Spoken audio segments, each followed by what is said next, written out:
আমাদের দলে এইসব ঘটনা ঘটেনি, এখন কেন হচ্ছে? কেন হচ্ছে এই যে ক্রাইমটা?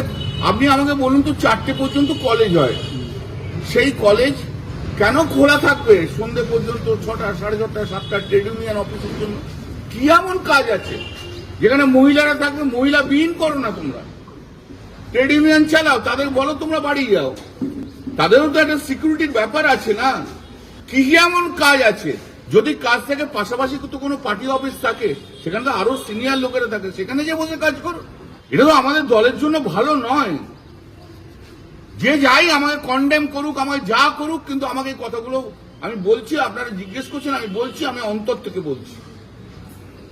আমি দীর্ঘদিন ধরে রাজনীতি করছি,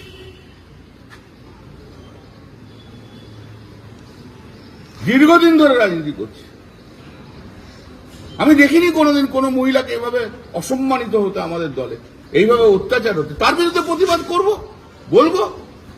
এবং এই ছেলেরা, এই ছেলেটি কার? নিঃসন্দেহে তার ইমিডিয়েট কোন লিডার ছিল, তার আশীর্বাদে এত বড় বেড়েছে। কেন তাকে ধরা হয়নি আগে থেকে?